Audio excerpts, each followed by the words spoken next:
Hello students, welcome to LJ Institute of Engineering and Technology. Here myself, Mr. Jaswal Kishan from Civil Engineering Department, and we are learning all about earthquake engineering. Let's start our today's session. Now in today's session, we will be covering up some theories related to ductile detailing. It is beam column joint. Now we have recently studied out the special confinement in the previous session, wherever the beam column joint need to be specially confined, proper confinement need to be provided. This theory is linked to that portion. Look, this is my beam column joint. It has been over here, and this portion has been carried out over here. Now our this junction or say beam column joint is quite critical point where the forces are attracted and it is likely to damage more at that particular portion. Now look, we know that concrete have specific strength, steel have specific strength, but what if it exceeds its strength? What if the forces which are coming exceeds our strength of concrete and steel? So that portion will likely to affect or say open up during the larger forces. Now what is the real condition in such case? Let's see that this is my junction of beam column joint. This is an horizontal force. Now if the forces are larger than its required strength, then the beam column joint is likely to affect or say get damaged. And to repair that damage is quite difficult. So as per our clause or say as we are structural engineer, we should avoid this such kind of bad connection or say weak connection of the joints of beam and column.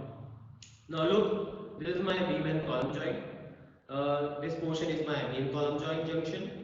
Now whenever the earthquake occurs, the beam adjoining to the column will likely to have moment. Now this moment will affect in such a way that look, whenever the forces occur, this junction will try to open up. So at that particular point, the bar which is going through and through, this bar is going through and through, and also the top bar. So some of the bar will possess say one direction of force. Let us say it is going in left direction, top bars. So the bottom bars will be possess a rightwards on the right side direction of the force. So what will happen? This is my concrete portion. This is my bars. This black one is my bar, and this orange one is my concrete portion. So that particular bar will have grip because of the concrete which is around it. So if that grip is not sufficient, so the bar will likely to come out or say lose its grip and that junction will fail. So that need to be avoided. Proper connection or say proper grip required at that particular junction.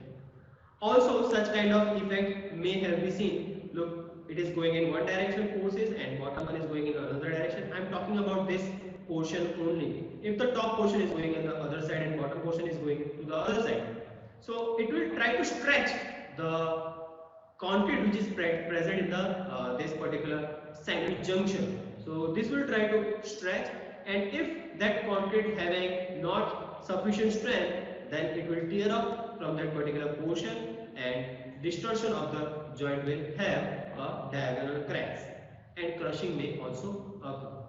So this kind of connections need to be specially designed. So that's why we are confining that portion specially. Look, this is my beam portion, this is my column portion. That junction is particularly confined with a special confinement. Look, and horizontal ties or say cross ties need to be provided with a proper hook of 135 degree. Now the diagonal cracking which we have seen over here, this one, and crushing of the concrete in the joint region should be prevented to ensure good earthquake performance. So as I said that during that heavy earthquake, the particular joint need to be have a sufficient strength. So for that sufficient strength, or say to prevent this diagonal cracks or say crushing, we need to be specially designed or say specially provide a ductile detailing. Specially ductile detailing need to be provided at that particular junction. Now using large column size is the most effective way. Obviously, look, let us assume that this this beam and column junction in which this column is having an less width. So if it is a less width, there will be chances to tear up, likely more likely if we provide a great width, or say if we provide a wider section of the width of the column, so there will be more concrete over there, so that it will be having a more grip. So here it has been written that column with the larger sizes need to be provided. I am not saying a huge size of column need to be provided, but just more than sufficient we need to be provided. In addition to that, we provide a closed ties to resist the forces. Now look how this connection has been made. This is an on site how we can provide. So look, these are my bottom bars. These are my bottom bars over here. The stage one is at the bottom bar. This ties has been provided. Because look, why it has been explained over here? Because look, directly look to this figure. How this has to be carried out? How we can provide a ties over here? So it has a special stage. In stage one, the beam top bars are not provided. So this bar is my bottom bar. Right now, top bar has not been provided, but the horizontal this ties has been placed at the bars. This red one is just a supporting bar. After providing our required, say in this particular junction, we required 5 ties. So after providing this 5 ties, we just remove this red one and lower down the bottom bars, and these links are for top bars and bottom bars. Then we add top bars. Top bars of the beam are inserted in the beam stirrups, and beam reinforcement cage is lowered into the form bar. So this is my beam reinforcement. Now after that, this ties has been provided, or say put up at its particular location, and it has been put up properly, and then the column ties, or say stirrups are provided. I would like to explain one by one that first the bottom bars, and over that the junction steel has to be provided, junction this stirrups, then it will be lowered down, then top bars of the beam are taken up over here, its particular stirrup will be provided, and after that our this steel has to be provided at its particular location, and then afterwards the column stirrups has been provided. So this is just a suggested stages which has to be carried out during the site. Now in the exterior joint where the beam terminates at a column, so here now this is a beam column junction as well. So over here the anchorage need to be sufficiently provided. So this is my development length of the, say, what horizontal longitudinal bars of the beam. It has to be provided in a sufficient manner. At least it is about 50 times diameter of grade 415 steel, and should have a 90-degree bend as well. Now what it says, now if it is a narrow column, then it should be goes below this portion of the top beam near the soffit level, and if it is a wider beam, or sorry, wider column, if it is a wider column, then it has to be in L-shaped bar bend need to be. So this kind of connection need to be provided. Next is this is my column portion, and yellow one is my beam portion. Here it is, and green one is my beam. Now this kind of arrangement is poor practice. This kind of arrangement should be avoided. The bars should go in a through and through manner. Because of this kind of shear failure of the beam column junction, shear failure of RC beam column joint during 1985, Mexico earthquake. Now in interior joint, the beam bars, both top and bottom, need to go through the joint without any cut in the joint region. Also these bars must be placed within the column bars and with no bends. So there should not be bend of this one. Shear wall. So I hope you remember what is shear wall. Shear wall is nothing but an RC wall, reinforced concrete wall. It acts as a wall element, and it works as a column, say wider column during the earthquake. So this is just a schematic figure of the shear wall. So this is my shear wall, which is going through and through from top portion to the bottom of the foundation. These are my IRC shear wall. You may have seen in your building, say around the lift, there is a wall which is made up of likely made up of shear wall. Also near to it we keep the stairs. So this portion is nothing but my shear wall. So shear walls are more likely to helpful during the earthquake forces. So RC building often have vertical plane RC walls called shear wall. So this wall is nothing but my shear wall. Now our shear walls are in addition to slab, beam and column. These walls generally start from the foundation level, as I said, to the top height of the building. Also its width or say thickness of the shear wall may be of minimum 150 mm and it may be wider up to 400 mm high in the high-rise building.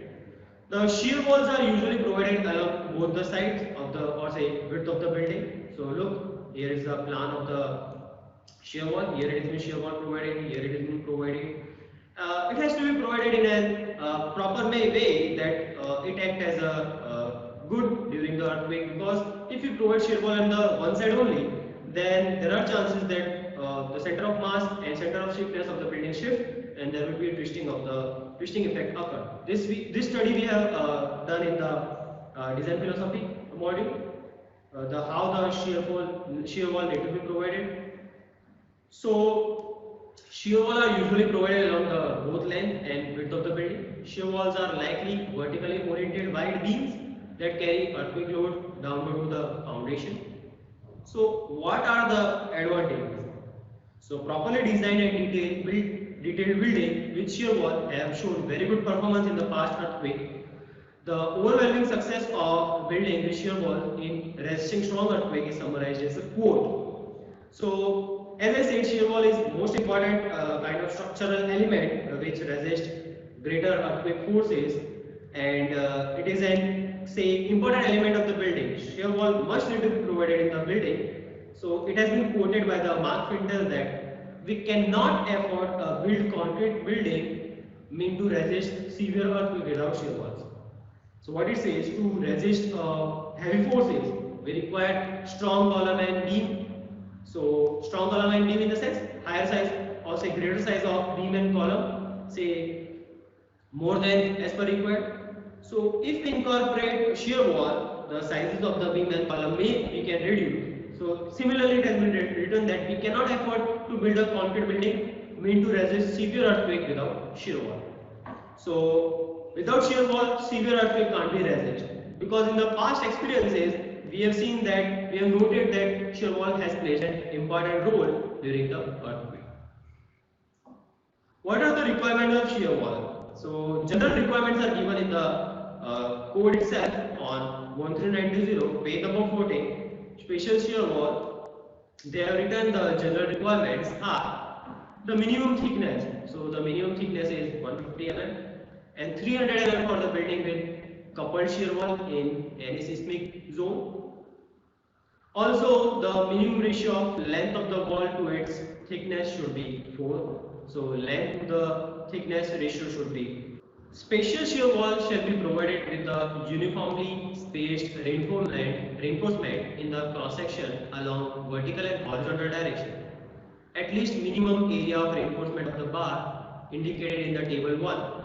So here is my table 1. Here for different walls, minimum requirement or say ratio of the reinforcement in details are being given. So it has to be provided. This is just a point need to be understood. Also, the largest diameter of the longitudinal steel bar used in any part of the wall should not exceed 1/10 of the thickness of that part. So if the thickness is of a shear wall is, let's say, 300 mm, so 300 by 10 is nothing but 30. So the largest diameter should not be more than 30 mm, it says. The maximum spacing of the vertical horizontal reinforcement shall not exceed 1/5 of the horizontal length of the wall and 3 times the thickness of the web of the wall, or say 450. So it should not be exceed smaller of this figure. So these are the general requirements of shear wall. Also, this I have explained that shear wall should be provided in an proper way. You can't provide on the one side of the building shear wall. You have to be provided in a proper manner. That look, it has been from the, if you cut from the center, then it is symmetry of the building in the plan has been achieved. So shear wall in the building must be symmetrically located in the plan to reduce ill effect. Ill effect is nothing but shifting of center of mass and center of stiffness. So which will likely to occur west of the building. They could be placed symmetrically along one or both direction in the plan. So it has to be placed symmetrically in both direction or say one direction. Shear walls are more effective when located along exterior parameter. So rather than providing at the center, if you provide shear wall at the periphery, it is most likely in it is most likely to behave in a good way during the earthquake. These are various types of shear wall. This which we look in the lift. This is the cutout for lift. This is the place where lift goes up and down. There may be C shape, L shape, or say rectangular shape shear walls. So look, this is my shear wall. If force coming from this direction, so one portion should be would be in tension and other portion will be in compression. So such portion need to be specially confined. Look, this is my entire shear wall. This is its horizontal bar. Red ones are my vertical bar. But at the end portion, they are specially confined. So closely spaced confining reinforcement at the boundary need to be provided. Proper anchoring need to be provided at the bottom. So this is nothing but a ductile designing of shear wall. Similarly, like as beam and column, if RC shear wall is detailed in a proper manner, if we provide proper requirements of steel, then it performs good or say in ductile manner during the earthquake. So overall geometric portion of the wall types and amount of reinforcement and connection with remaining element in the building help in improving ductility of the wall. IS 1390 provides special design and guidelines for such kind of shear wall. Reinforcement bar in RC walls. So steel reinforcement bar are provided in the wall at a regular distance. So it is nothing but a jump of steel, or say it is a heavy number of steels are provided horizontally and vertically. So it has to be ductile or say reinforced in a proper manner.